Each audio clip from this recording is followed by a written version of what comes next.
What's up, everybody?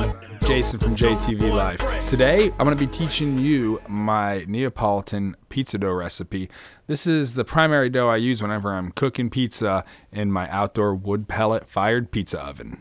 Now, I'm not going to get too much into the in and outs of formulating a pizza dough recipe. Kind of made this video just as a quick reference so you could go ahead, whip this dough up, and start cranking pies out in the backyard. Do know that there are several different types of flours, and a flour with a higher protein content is going to be a little bit better for making pizza dough, but this is formulated to work perfectly fine with all-purpose flour and other ingredients that most people have laying around their house. If you can get a hold of some 00 flour, kind of looks like this, that would be the optimal flour for this recipe. But like I said, all purpose will work just fine. All right, so here's our ingredients for this recipe. First thing you'll notice is that the water and the flour are denoted in grams and milliliters. That's because baking is a little bit more precise than a lot of other forms of cooking. So this is the best way to accurately measure our flour in water. Also note that you want to use fresh flour for this because flour can tend to absorb moisture that's in the air. So that'll make it weigh a little bit more than it would if it was fresh. So just start off with fresh flour, or at least flour you know that's been stored in a cool, dry spot,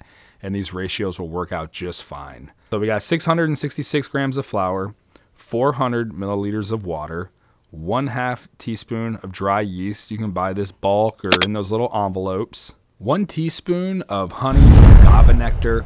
In a pinch, you could just use granulated sugar, but you want to use a more natural sugar for this. You're just going to get the best results. 1/2 teaspoon salt and 1 tablespoon olive oil.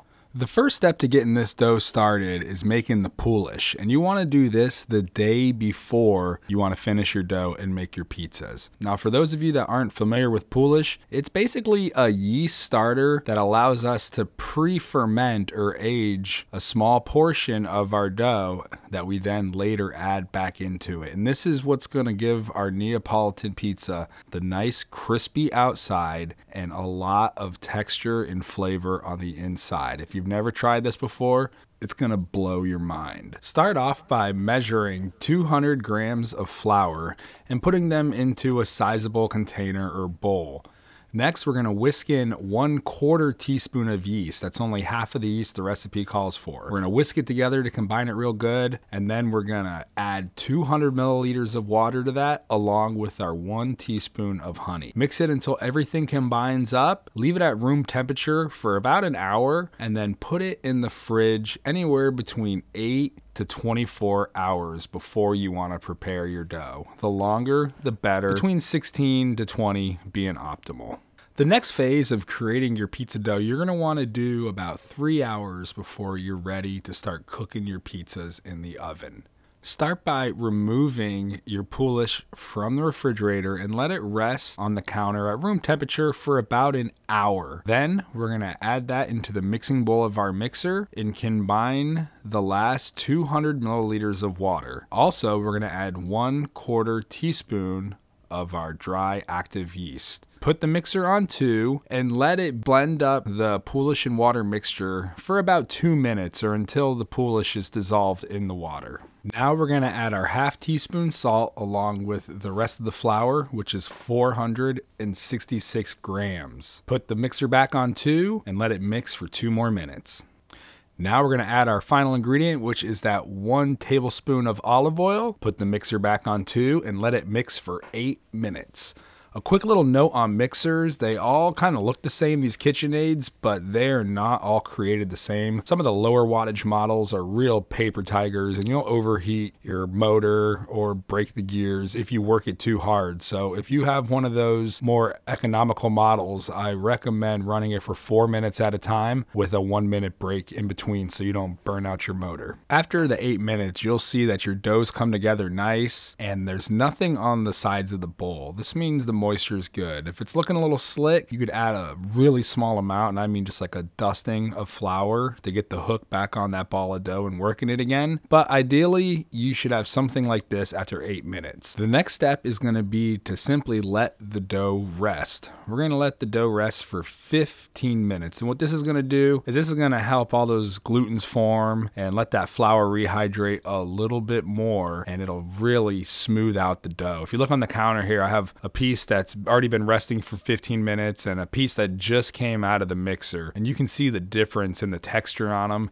And even when you pull them, the one that's rested will pull pretty far before it breaks, where the one that hasn't rested just breaks. These gluten chains are what's going to make your pizza crispy, and it's also what's going to make that dough very easy to work when you go to stretch out your pie. After 15 minutes, go ahead and put the mixer back on 2, and we're going to work this dough for another 8 minutes. Our final step is going to be to make our dough balls that will be turning into our pizzas later. Now, with most of these pellet-fired pizza ovens, 12-inch pie is about as big as you're going to get, and I find the optimal dough ball size for that is somewhere between 240 and 260 grams.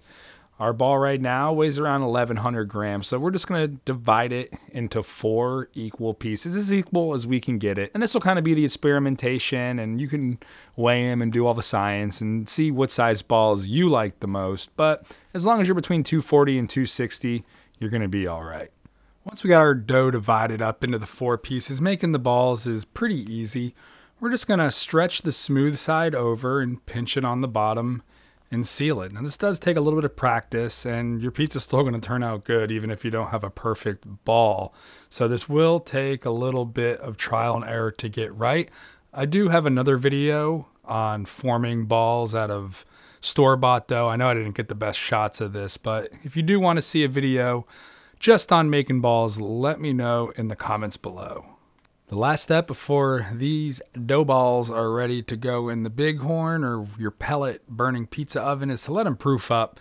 This is going to take anywhere between 1 to 2 hours, depending on what the ambient temperature of your kitchen or house is. It took about 2 for me because my kitchen's a little colder right now during the winter. I have this Lexan tub that I just oil up the bottom and put them in there. If you don't have something like this, you could individually wrap them in bowls. You just don't want them to get too close to where they stick to each other because they are going to double in size between now and when they're ready to use. Also, make sure you give them a generous rubbing of olive oil on the tops and all the sides. They'll keep them from sticking together, and most importantly, keep them from drying out. This is a low moisture dough. Follow these directions and you should end up with some balls that look like this. And as soon as that Big Horn is good and preheated, you'll be cranking out flavorful, crispy pies.